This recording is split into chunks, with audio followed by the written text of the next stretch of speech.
Thanks for coming by. I'm sure you're very anxious to get out on track. It's taken a lot of effort to get to F1. Congratulations. But the real work starts now. This is... Claire, motorsports journalist. Nice to meet you. You'll be seeing quite a lot of me throughout the season. So, you had a pretty impressive junior career. How are you feeling about your move into F1? Do you think you have what it takes? Let's save the questions for a proper interview, shall we? I'm sure you'll have a lot more to talk about once there's been some action on track. I think we could fit you in after FP1 if you're free. That works for me. I'll grab you the second you finish on the track. Remember, the relationship you have with the team can be affected by what you say to the media, so be careful. Anyway, it's time to catch up with Carl. He's waiting for you in the data center. Good luck out there today. Welcome to the data center. Here, we've got access to all kinds of information, including car telemetry, weather, lap times, tyre wear, the list goes on. Plus, we've got a direct link back to the factory, so we're in constant communication with the team there. We need you to regularly feedback about areas of the car that are lacking and help us direct our resources in the most productive way. More effort here equals a quicker car, so it's well worth the effort. Good luck this season. Oh, and make us all look good, okay?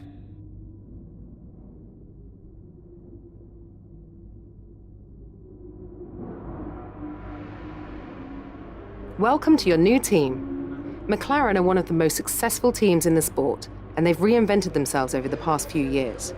They demand excellence from all areas of their organisation, and they'll expect you to integrate yourself and get up to speed from the first race.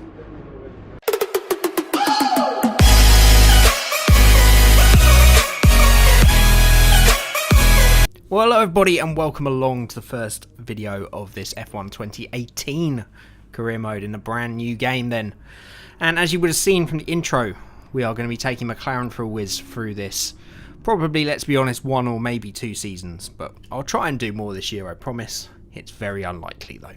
But for now, we're going to try and get them out nice and regularly, and as you can see our objectives for the season with Mclaren are to finish 12th in qualifying and 12th in the race until the contract gets negotiated. Now, what I have seen from the beginning of this game from other people playing, your contract actually gets negotiated pretty regularly, and it can update your objectives fairly quickly. You can see for the first 2 races, they want us to achieve 10 points, which, if this McLaren was anything like the real McLaren, would be pretty tough to do. But as it turns out, this game is pretty optimistic about how good McLaren are, and actually puts them solidly in the midfield. So, 10 points isn't out of the question, to be honest. And we'll have to wait and see how it feels on track and what our pace is like. I have put the difficulty up a little bit for this year's career mode. I've gone up to 100 now from 95 because I want to push myself a little bit more to try and get myself, to that ultimate pace of being able to race on 110, probably by F1 22 or something. But as we go into practice then, we did have quite a lot of resource points to start off the career mode, 1800 to be precise. But I wanted to get the car out on track to see how it felt before we made the decision of which areas of the car we're going to develop first. Obviously, as we know, the Renault engine is pretty much the worst engine. I think even Honda have got pretty close in the real season this year to that Renault engine. So that's the big area we need to look at. But as we know, this McLaren car is a pig anyway this year. But it seems like they've represented the speed of the car in the game by Fernando Alonso's points haul, which, as we know, is nothing to do with the raw speed of the car, but the raw talent of Fernando Alonso now in this final season. But as we go into practice then, we're starting to get used to it. I've got to say, since I did the online video and the stream, I've definitely started feeling more at home with these cars, and I am enjoying them a lot more than last year. They seem an awful lot more stable than last year. Obviously the extremes, the torque, as you're putting the power down out of the corners, and obviously the tendency to lock up the brakes, those 2 extremes are still pretty tricky. But in general, the car feels more stable around the corners, a bit easier to put on the power. And you can see for practice 1, we're actually up there in P3, but we were using much quicker tyres than anybody else. But as we finish practice, we get into our first interview of the year then. And obviously we start off with some pretty generic questions, but this year sees the return of the driver interviews we saw in F1 2010 at long last. It's a nice little added bit of story to the career, and it does make a difference in terms of how teams see you. Certain teams will be looking for either a sportsmanship or a showmanship trait, which will be generally decided by the answers you give in the press. The first two didn't really make much difference. I think this question here, what we're expecting out of our season, gives us a little bit of a boost with the team. But in general, I feel 10 seconds is far too short to read all of these answers and give the answer you want, especially when it does have such an influence. It can influence certain departments of the car development as well, that if you make a nice comment or a bad comment about the chassis, the aerodynamics or the powertrain, then those departments will get either a boost or, I presume, demotivated by what you've been saying in the press. So I feel you could do a bit longer there. I don't really know why it's time pressured. But after practice 1 then, we go into the R&D system with the points we've gained from practice and the 1800 we start off, and it gives us 2100 to kick off the development of this car and try and move us up the field. As you would have seen, McLaren are sort of midway in the pack. We're ahead of a few more cars than I thought we'd be, but as you can see from the powertrain, only Toro Rosso with that Honda engine are ahead of us. So we're going to make a couple of little upgrades to the engine. We upgraded the crankshafts there, which is going to give us a performance increase, and we went for the trait that increases the likelihood of them being successful, because of course, like last year's game, even though you bought the part, you could turn up with the race that it's supposed to be delivered and it can still fail. So I thought we'd get a few of those reliability things out of the way early on, because you have to respend points to redevelop the part if it does fail. And the second one we're going to go for is the aero. We're going to make a upgrade to the front wing, and I think yet again here we'll make an upgrade to the reliability in terms of how likely it is to happen. So that should bring us, towards Haas if they're all successful, and Renault. Renault and Haas definitely within range to become best of the rest. And as I say, fortunately for us, I thought this was going to be a pretty difficult career mode, but as I say, they seem to have overestimated this McLaren car based purely on the performances of Fernando Alonso. But let's get into the first qualifying session of the year then. Welcome to Melbourne, where qualifying for the Australian Grand Prix should be getting underway shortly. And as we count down to that green light, I have to say, Anthony Davidson, that this rain is not showing any signs whatsoever of abating. I imagine we'll be looking at some last-minute setup changes to better adapt these cars to the conditions. What do you think? The trouble is, Crofty, they need to be thinking about the race tomorrow. You don't want to go jacking up the ride heights and piling on a few points of extra downforce that you're not going to want in the Grand Prix itself. The Parc Fermé regulations mean that you have to make that choice. The best thing the drivers can do is adapt with the tools they have available in the cockpit. Moving the brake bias forward will help stop the rear end slipping out under braking, and opening up the differential can really help tame the oversteer on corner exit. The drivers that can make best use of these techniques will have the best chance for success here today. Well, as we go into our first qualifying session of F1 2018, I already knew it was going to be tough because of the increase in difficulty level, but it's just been made all that much tougher by the introduction of the wet stuff on the tarmac. And one thing to say about cars this year in the wet, they're bloody tough. They're a lot trickier to drive, I feel, anyway, than last year. And I feel like the tyre compounds have reversed. I feel like last year the wet tyres were more stable than the intermediates. This year I feel the intermediates are actually more stable than the wets. But we're actually on the intermediate tyres for qualifying, so it shouldn't be too bad, but we're still trying to get up to pace with this game.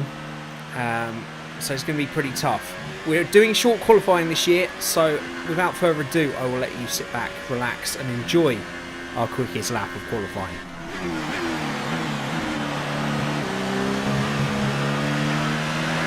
You've dropped down to the third row. You're currently in P5.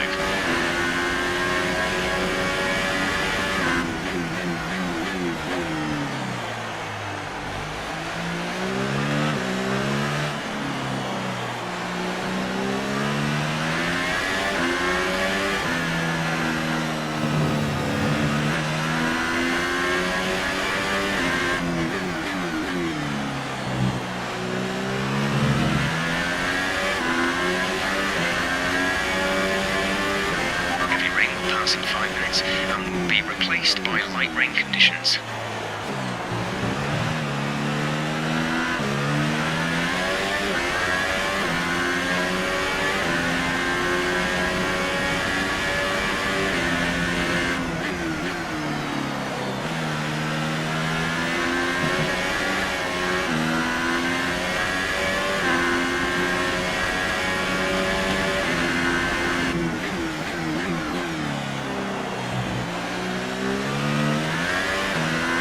There's only 1 lap of fuel remaining.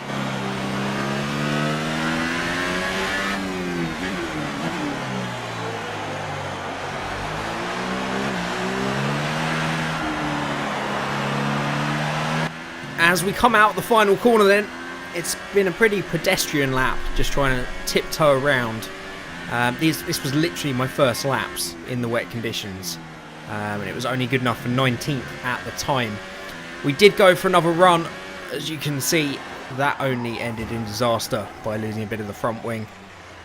And I said these cars are more stable to drive this year, but it seems that the torque has been almost transferred to the higher levels. They seem to be, in 4th gear particularly, very torquey, so make it very easy to spin. But it means that we're 4.1 seconds off the pace, and unfortunately our 20th for our first race of the season.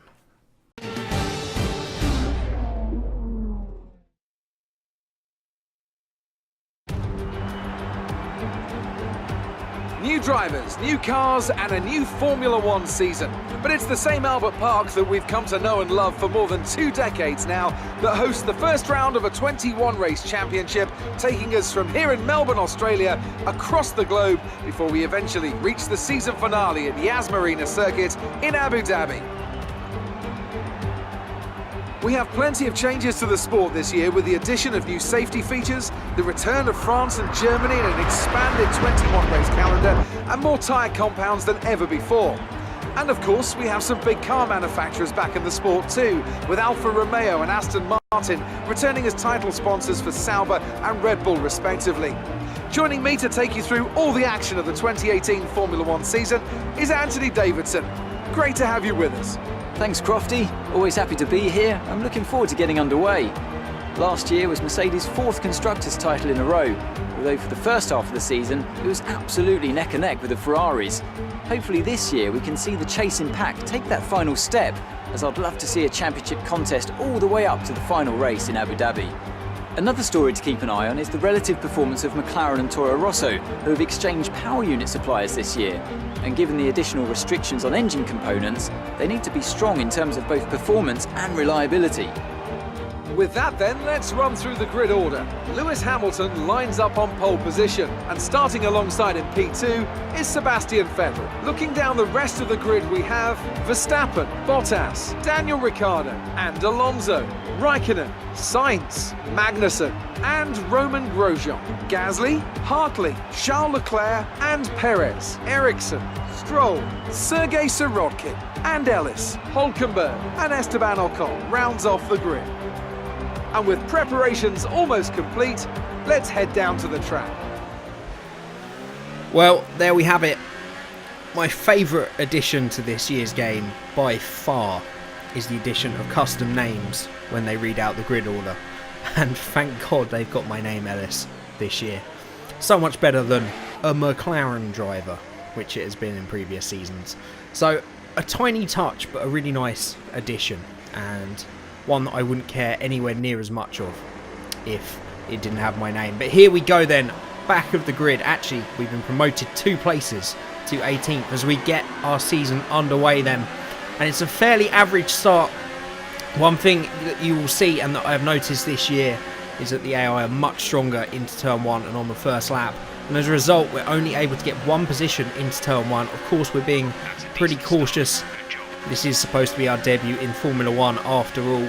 We've got Sirotkin breathing down our necks, but we send one up the inside of both the Alfa Romeo Saubers and the other Williams. Ericsson gets himself back ahead of us into turn 4, but we do make a little bit of contact. Thankfully, we do not lose any of our front wing, and we are happy to gain 3 positions off the grid up to 15th. This is going to be a one-stop race, so this is going to be about managing the tyres, managing the traffic, and taking the opportunities when they come our way. We're going to have a little sniff down the inside of Ericsson here. Again, the AI do seem to be a bit stronger on lap 1, but they still do let you pass if you send one up the inside, and we actually managed to get past both Perez and Sirotkin there. But Perez is going to come back to us and almost chuck us into the wall. AI are super aggressive this year, but we finally managed to muscle out Perez, and we find ourselves in 13th at the end of lap 1 then. Moving on to lap 5, we've just about managed to catch the two Toro Rossos, which are fighting hard.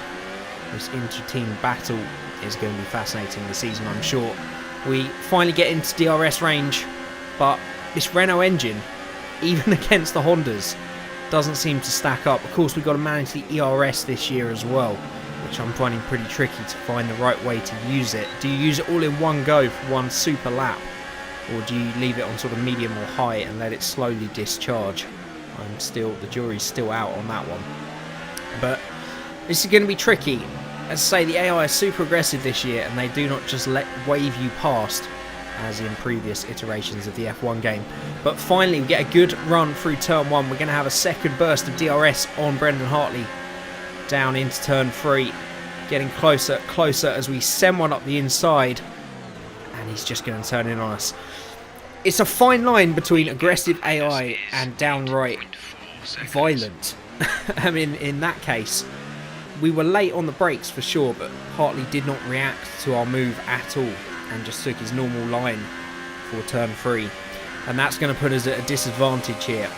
But we're going to go a couple of laps later to Valtteri Bottas, who is going to somehow get a puncture coming out of turn 2. And that's going to ruin his race for the afternoon. But the most poignant thing here is a massive case of aliens. Now, you can see the debris here on Bottas's car as we sort of slowly roll back the replay. But the strangest thing, hopefully you'll be able to pick it out, you can see just ahead the debris that he runs through. But if we run it back even more, you'll see that that debris actually comes down from the sky. It's a bit of casual sky debris. I don't know if this is Codemasters randomly generating the debris to give someone a puncture, or if that was just a bug. But the outcome of it is a huge accident between both Toro Rossos, Sergio Perez and the slow Bottas. Unfortunately, it's sort of judged that we passed Perez under that yellow flag, so we had to let him back past, but we immediately dive back down his inside, and we're up into the points from the back of, effectively the back of the grid. And it's been an incredible start to this race. Only 10 laps in, and we're up to P9, and a real good chance of some points this afternoon. Let's roll it back and see exactly what has happened then. So Bottas, after getting the puncture, drove at about 2 miles an hour around the track. We've already lapped him at least once, maybe not twice by this point. But the two Toro Rossos and Perez all fighting are going to come through the fast left and right hander and are going to plough into the back of each other. We're going to go on board with Brendan Hartley. There is Bottas. No awareness from the New Zealander at all. Zero awareness from Pierre Gasly and Perez. To be fair to them both, they are in a brawl for the final points paying positions, but they still, I feel, could have avoided that. And that's going to put Brendan Hartley out of the race. Gasly with front wing damage and Perez with front wing damage. And it means that we are able to scamper away in some free air in P9 as we come in for our final stop. And there is Bottas again as we almost plough into the back of him. I think, from memory, it took Bottas 3 or 4 laps to get back to the pits, and that is something that needs to be addressed pretty quickly in this game. The fact that it is taking, they're driving so slowly that it's causing these accidents and putting them completely out of the race. Sure, people have to drive slowly back to the race, but they never lose more than a lap, really. So the fact that it's taking them that long to nurse their car back to the pits is frankly outrageous and something that needs to be fixed. But we make that early stop, and our one and only stop, onto the soft tyres then. And you can see a bunch of cars pitting, puts us back up to P12. And we're getting the hammer down because I know that Perez and Gasly were obviously caught up in that incident, but we're not quite sure how far behind they're going to be, but we do regain that 9th place pretty comfortably. And it's going to be Nico Hulkenberg just behind us. As we roll it on now to lap 24, we've been managing, obviously, the fuel, the tyres and the ERS, but Magnussen has come towards us slowly. And we now have a chance to take 8th place in our opening race. In a race I honestly thought we would not have a hope in hell of getting any points. But we are going to send one down the inside of Magnussen into turn 3. Unlike Brendan Hartley, Magnussen does see us. He actually locks the front right, which doesn't aid his cause at all. But it means we're up into P8 in our opening race of the season. And some real decent points on the cards here. And that's how it stayed. I was a little bit worried about Hulkenberg, but we seem to have the pace to hold him off. We just seem to have better pace in the race than qualifying. There seems to be a big discrepancy between the two this year in this year's game. But we are going to be gifted another gift from the gods as Roman Grosjean is slowing with a ball of smoke coming out the back of his Haas Ferrari on the penultimate lap. And as we come to the final lap of the race then, we find ourselves somehow in P7 in what has been an incredibly eventful race. And one that if I'd done a real deep dive could have been a 40-50 minute highlight, because the AI this year seem to be fighting each other as well as you all that much harder. But we come across the line in Melbourne, round number 1, to take P7 and some very valuable points. Couldn't really have asked for more from our debut. Didn't feel confident in the car all weekend. Didn't seem to be much speed in the car all weekend. But as is the way with motor racing, you can still come out in the race with a completely different result than you went into it with. And we'll take those 7 points. Fernando Alonso incredibly takes 4th place. And he was just, 13 seconds off a podium in that McLaren. I mean, he has been incredible this year, let's be honest. So I'm not surprised that they've represented him with probably a very strong AI driver. But still, that's beyond any of McLaren's wildest dreams, I would have thought. P4 in the opening race. And our pace was pretty good, to be honest. We've got the same kind of race pace as most of the midfield. And it is a very close midfield this year. So there could be races that we come out 5th or 6th, races that we come out 17th or 18th. I genuinely believe that it will be different from track to track, really. But an incredible debut, an incredible opening race that involved aliens, massive crashes, and a Fernando Alonso 4th place. And it means that McLaren will take home 18 points from the opening race. Lewis Hamilton takes the opening win from Ricciardo and Raikkonen. And it means, I'm sure it's not going to stay this way, but it means that we finish race number 1 in 3rd place in the Constructors with 18 points. Williams, Toro Rosso and Sauber yet to score, and we're actually ahead of Ferrari after the first race. I think Vettel retired. I think obviously Bottas got 0 points because of his terrible puncture. That's something they've got to change very quickly. They really do. The fact that it takes the AI 3 or 4 laps to get back to the pits and it's causing other incidents, while dramatic and interesting for the racing, is something that really shouldn't be happening. And I'm almost out of breath. I'm almost out of practice with doing this commentary. So hopefully you guys have enjoyed this first episode. I already have the second recorded at the time of recording the audio for this. And I'll be doing the 3rd race probably tomorrow morning. So I've got a week off. I'm going to try and get as many episodes as I can done. I'm going to try and restrain myself and keep it to sort of 2 episodes of this a week. And then hopefully we'll be nicely ahead to get through that first season nice and promptly. And who knows, for the first time in this channel's history, we might even get a full 2nd season done in this year's game. I'm really enjoying it. The changes they've made are all nice little tweaks. Even this, the sort of in the garage feel, in the sort of comms room, sorry. You have your teammate opposite you. The R&D system's more in depth and more... It seems quicker to progress this year.